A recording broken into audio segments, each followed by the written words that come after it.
বিসমিল্লাহির রহমানির রহিম। আসসালামু আলাইকুম রহমতুল্লাহ। আজকে শুধু এতটুকু বলতে চাই, আমি বাংলাদেশের সাধারণ একজন নাগরিক এবং সেই সঙ্গে বাংলাদেশ জামাতে ইসলামের একজন কর্মী, খুলনা ফুলতলা শাখার শ্রমিক কল্যাণ ফেডারেশনের সাংগঠনিক সম্পাদক। আমি জামাত করি বিধায় আমার বাসায় প্রতিনিয়ত হুমকি যাচ্ছে, আর আমার বাসা থেকে প্রেশার আসতেছে যে আমি যাতে এই অন্যায়ের বিরুদ্ধে কথা না বলি।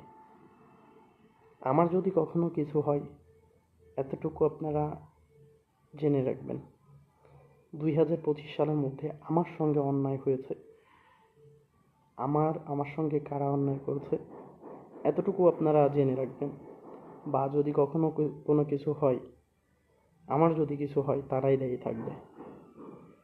আল্লাহ এর সঠিক বিচার করবেন আমি মনে করি।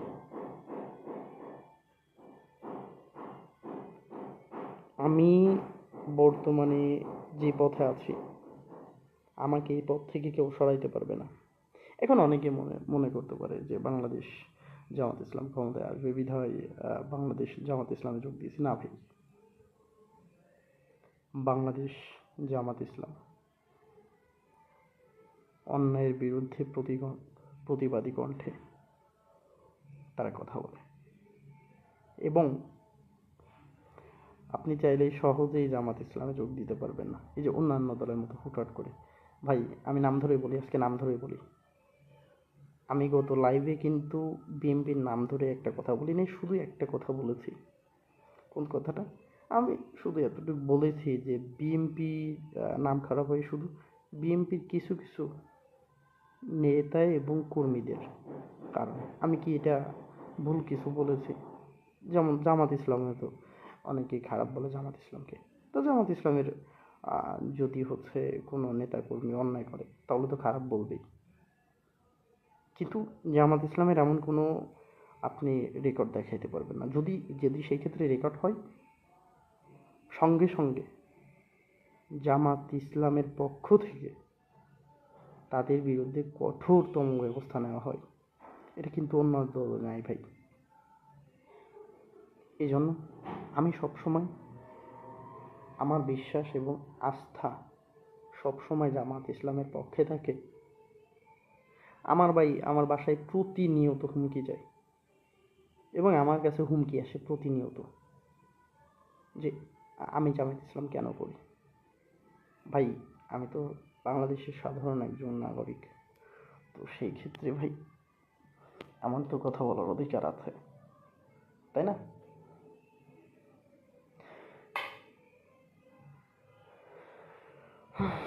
তো একমাত্র সেই কারণেই আজকে প্রতিনিয়ত আমার বাসায় হুমকি চাই।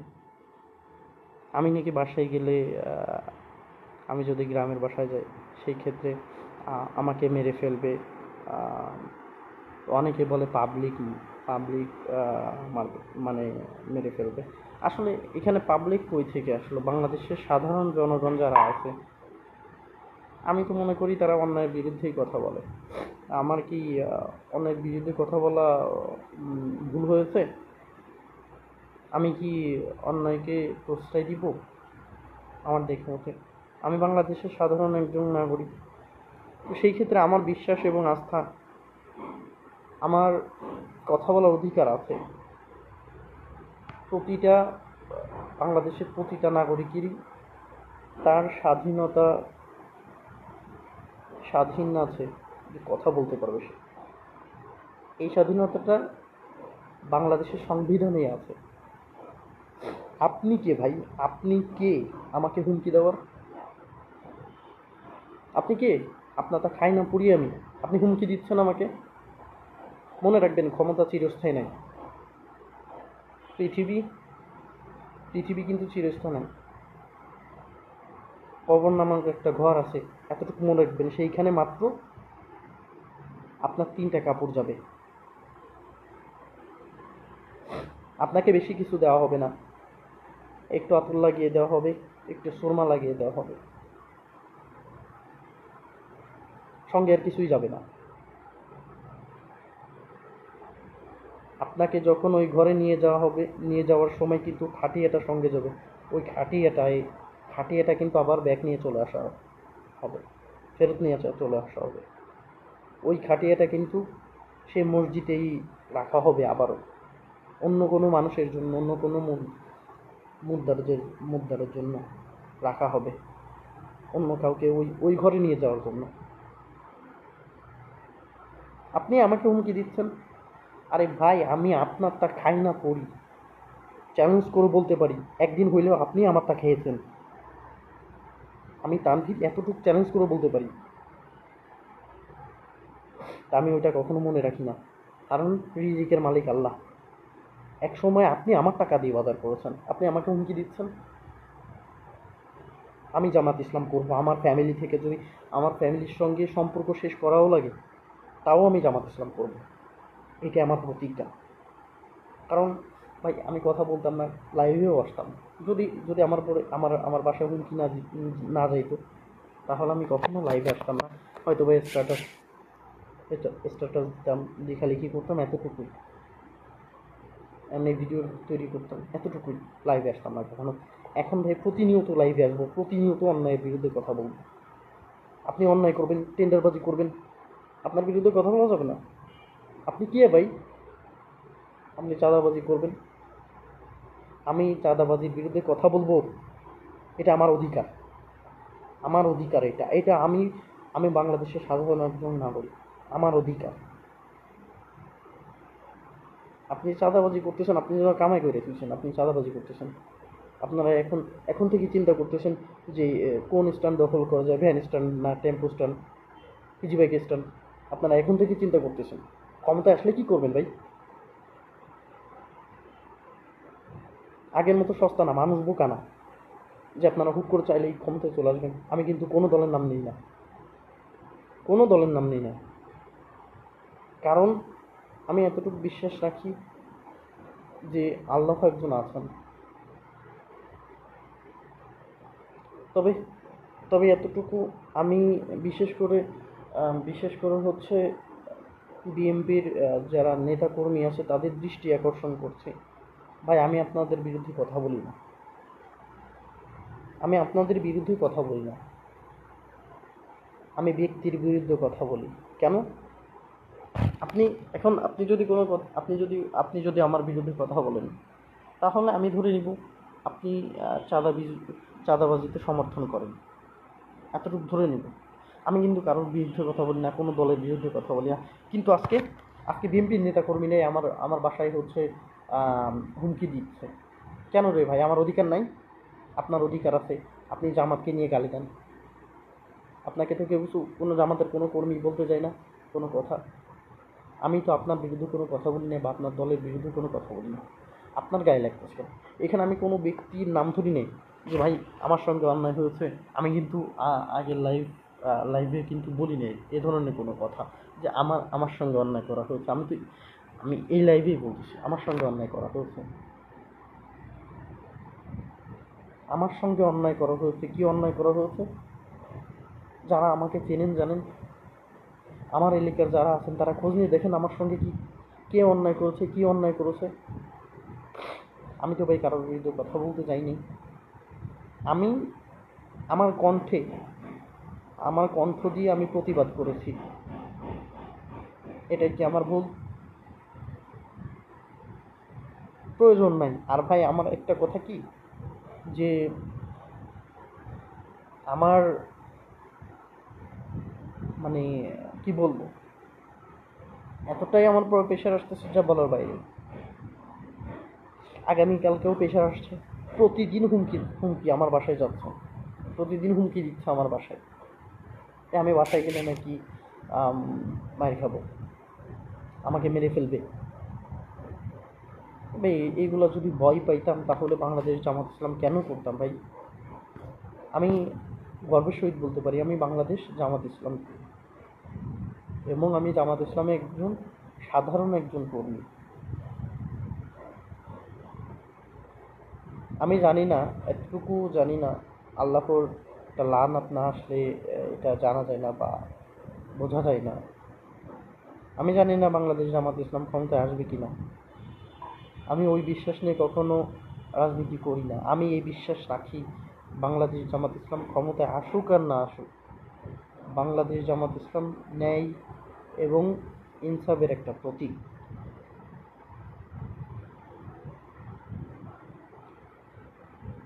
আমতারেক কি বলেছে? আমতারেক বলেছে যে বর্তমানে দাড়িপাল্লা দিয়ে আর মাপা হয় না। তো আমতারেকের উদ্দেশ্যে একটা কথাই বলতে চাই যে ভাই, এখনো গ্রাম অঞ্চলে দাড়িপাল্লা দিয়েই মাপা হয়, ঠিক আছে? আর ডিজিটালের কথা বলেছে, ডিজিটাল ব্যবহার করা হয়। ভাই, ডিজিটালেও কিন্তু দুর্নীতি করা যায়, এতটুকু মাথায় রাখবেন। ডিজিটালেও দুর্নীতি করা যায়। দুর্নীতি ভাই চাইলে দুর্নীতি সব জায়গায় করা যায়, ঠিক আছে? কিন্তু ভাই, আপনি যে কথা বলেছেন, আপনার কথায় খুব কষ্ট পেয়েছি। কারণ আপনি একটা রাজনৈতিক দলকে ইঙ্গিত করে বলেছেন। তো আপনার জানা উচিত যে রাজনৈতিক দলটা হুট করে মাঠ থেকে উঠে আসে না। বাংলাদেশ জামাত ইসলাম হুট করে মাঠ থেকে উঠে আসে না, এটা অনেক পুরানো। এবং জামাত ইসলামের কোনো নেতা কর্মী ভাই দেশ থেকে পালায় যায় না। স্বৈরাচার শেখ হাসিনা যেমন দিল্লিতে চলে গিয়েছে, এখন শ্বশুর বাড়িতে আছে তিনি, হ্যাঁ, নিজের হাজব্যান্ডের কাছে আছে। কিন্তু ভাই আমরা তো তাকে জোর করে দিইনি, সে পালিয়ে গিয়েছে আমাদের থেকে। আমরা আমরা চাই সে আমাদের দেশে এখন আসুক, আমাদের বাসায় আসুক, হ্যাঁ, আমরা তাকে আদর আপ্যায়ন করব। বর্তমানে যে আদর আপ্যায়নের ব্যবস্থা করা হয়েছে, সে আদর আপ্যায়ন করবে। তেমনিভাবে ভাই, আপনি যদি স্বৈরাচার তন্ত্র আবারও পূর্ণাঙ্গ গঠন করতে চান, তাহলে ভাই ভুল। বাংলাদেশের সাধারণ জনগণ এখন বোকা নয়। হ্যাঁ, আরও একটা কথা বলতে চাই ভাই, পরিশেষে আরেকটা কথা কি, যে রাজাকার খেলার দিন শেষ, সুন্দর করে আমরা সবাই গর্ব সোনার একটা বাংলাদেশ। এখন এখন ভাই নতুন করে একটা গুজব ছড়াবে। গুজবটা কোথায় জানেন? যেমন হচ্ছে আপনার, আমি যেমন আমাদের মুসলিমদের কথাই বলি, বর্তমানে বাংলাদেশ জামাত ইসলাম একটা সিদ্ধান্ত নিয়েছেন। সিদ্ধান্তটা হচ্ছে কি, যে তারা হিন্দু প্রার্থীও দিবে, তাদেরকে নমিনেশন দিবে। ভাই, এটা বাংলাদেশের আমরা বাংলাদেশের সাধারণ নাগরিক।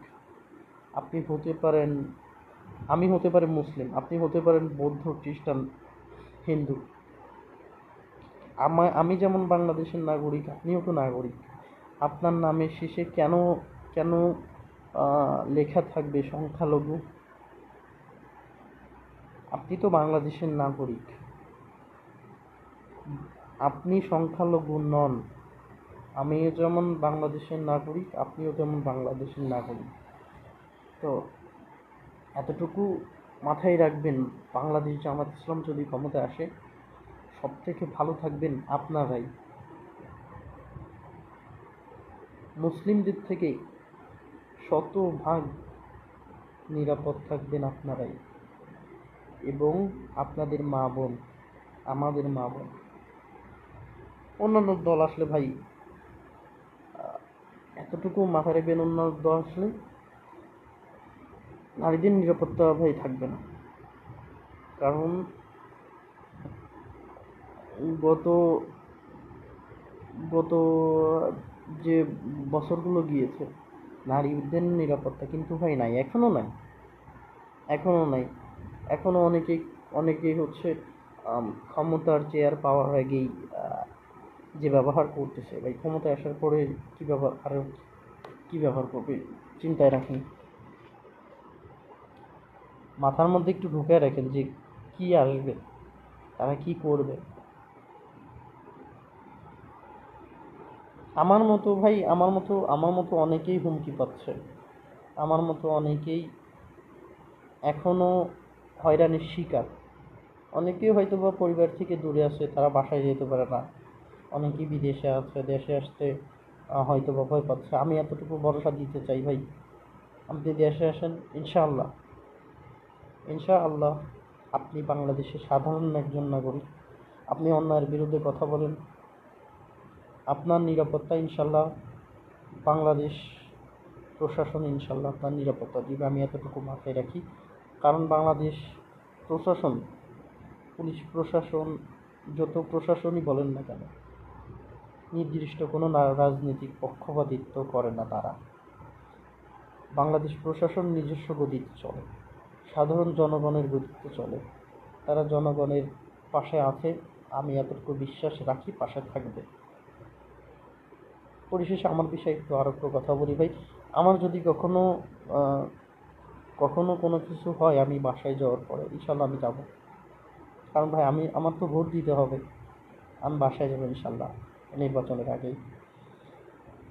তো আমি বাসায় যাওয়ার পরে যদি আমার কোনো কিছু হয়, আপনারা এতটুকু একটু খোঁজ নেবেন যে 2025-এর মধ্যে সবথেকে আমার ক্ষতি করেছে কারা। আমার আশেপাশে একটু খোঁজ নিয়ে দেখবেন ভাই। আমাকে অনেকে ঘৃণা করেন, আমি পরিস্থিতির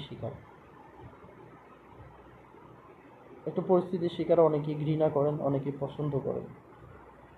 হ্যাঁ, যারা ভাই আমাকে ঘৃণা করেন, তাদের কাছে আমি ক্ষমা চেয়ে দিচ্ছি। আমি জানি না কার সঙ্গে কি অন্যায় করেছি, তবে আমার জানা মতে আল্লাহ তাআলা একটু হয়তোবা সবার একটু সমস্যা থাকে। আমার একটু পরিস্থিতির বর্তমানে শিকার। হ্যাঁ, এতটুকু আমি একটু ঋণ খেলাপের মধ্যেই আছি। তো হয়তোবা অনেকেই চিন্তা করছেন যে আমার সঙ্গে অন্যায় করেছেন। না ভাই, আমি আপনাদের কাছে হাত জোর করে ক্ষমা চাচ্ছি। আমি এখন পরিস্থিতির শিকার, কারণ আমার সঙ্গে কি অন্যায় করা হয়েছে, কারা অন্যায় করেছে আপনারা সবাই জানেন। যারা মোটামুটি আমার শুভাকাঙ্ক্ষী আছেন, তারা সবাই জানেন যে আমার সঙ্গে কত বড় অন্যায় করা হয়েছে। তবে আমি মনে করি আল্লাহ তাদের ক্ষমা করবেন না, আল্লাহ তাদের ক্ষমা করবেন না। আমি যদি বেঁচে থাকি, আমি তাদের উদ্দেশ্যে এতটুকু বলতে চাই ভাই, আমি আমি আমি যদি কারোর কাছে টাকা পাই, হ্যাঁ, তো আমার কষ্ট করা টাকা আমি ছাড়বো না। ঠিক আছে, আমি দাবি ছাড়বো না, আমি কোনো কিছু বলবো না। শুধু এতটুকু, আমি যদি বেঁচে থাকি বা আমি যদি মারা যাই, তাহলে তো পরকালে সেটা পাবো। আর আমার যদি কোনো কিছু হয়, আমি যে ঋণগুলো আছে ইনশাল্লাহ পরিশোধ করার ক্ষমতা ইনশাল্লাহ আল্লাহ তাআলা আমাকে দিয়ে রাখছেন, সেরকম পরিস্থিতি তৈরি করে রাখছে। আপনারাও এরকমভাবে যে কোনোভাবে একটু তৈরি করে রাখবেন যদি কেউ ঋণগ্রস্ত থাকেন। আর অন্যায়ভাবে যদি আপনার যদি কেউ ক্ষতি করে, ভাই অন্যায়ভাবে আপনার কাছ থেকে কেউ টাকা নিয়েছে, অন্যায়ভাবে কোনোভাবে আপনি তার কাছ থেকে, সে আপনাকে আপনার বিরুদ্ধে আম, একটা ষড়যন্ত্র করেছে, যে কোনোভাবে আপনি তার কাছে টাকা পাবেন, কখনো দাবি ছাড়বেন না, কিন্তু চাইতে যাবেন না। এতটুকু মনে করেন যে আপনি এতটুকু মাথায় রাখবেন যে পরকালে পাবেন ইনশাল্লাহ। এটা পরকালের জন্য গর্ষিত থাকলো, আমিও সেই আশায় আসছি। হ্যাঁ, আর আল্লাহ তাআলা যদি ক্ষমতা কখনো দেন বা আল্লাহ না করুন, যদি আমার হায়াত রাখেন, শেষটা দেখে ছাড়বো ইনশাআল্লাহ। ইনশাআল্লাহ শেষটা দেখে ছাড়বো। আর রাজনীতিক প্রসঙ্গে যদি, এবং মানে আমি যতটুকু পরিবর্তন হয়েছি, তো এই বিষয়ে যদি আমার ফ্যামিলিগত কেউ কিছু বলতে আসে ভাই, একটা কথা হচ্ছে কি, আমার ইমান এবং আমল আগে, তারপরে কিন্তু সবাই। কারণ আমার কবরের হিসাব আমি দিব, আপনার কবরের হিসাব আপনি দিবেন। হ্যাঁ, এরকম যার যার কবরের হিসাব কিন্তু সে দিবে, কেউ কারোর কবরে হিসাব দিতে আসবে না। তো সেই ক্ষেত্রে এতটুকুই মনে করেন যে তারা যদি সম্পর্ক শেষ করতে চায়, সমস্যা নেই, কোনো সমস্যা নেই। কারণ আমার পরিবর্তনটা হওয়া উচিত ছিল। কারণ দিন শেষে রাত আসে, রাতেই কিন্তু চিন্তা আসে যে আমি মরার পরে আমার কবরে কি হবে। হ্যাঁ, এটা ভেবেই কিন্তু সব থেকে কান্না পায় যে আমি মরার পরে আমার কবরে কি হবে, আমার কবরের কেউ হিসাব দিতে আসবে না। হ্যাঁ, তো সেই ক্ষেত্রে যার যার জায়গা থেকে যে যে ইসলামিক দল করেন না কেন, ইসলামের সঙ্গেই থাকবেন। মেন কথা হচ্ছে কি ভাই, বাংলাদেশে যারাই বলে না কেন যে কোরআনের আইন প্রতিষ্ঠিত করবে, তারাই যদি মনে করেন যে কোরআনের আইন প্রতিষ্ঠিত করবে, বর্তমানে যে আলোচিত কথা বাউলদের নিয়ে, তারাই হচ্ছে বাউলদের প্রমোট করতেছে। তারাই বলতেছে যে বাউল বা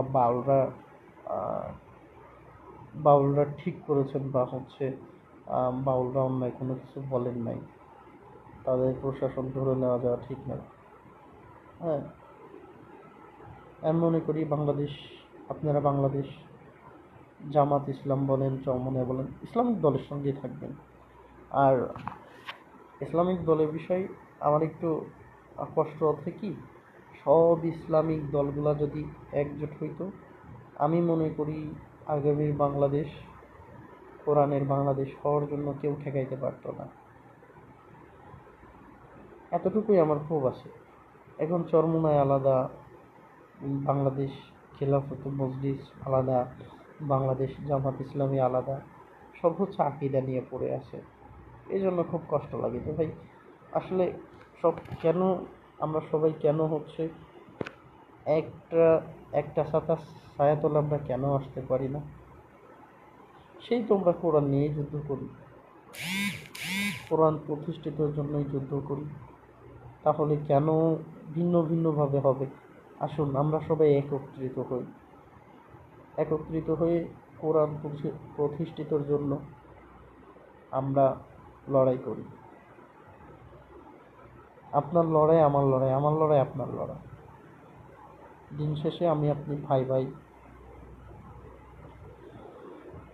ইনকিলাব জিন্দাবাদ, বাংলাদেশ জামাত ইসলামী জিন্দাবাদ। আসসালামু আলাইকুম ওয়া রাহমাতুল্লাহি ওয়া বারাকাতুহু।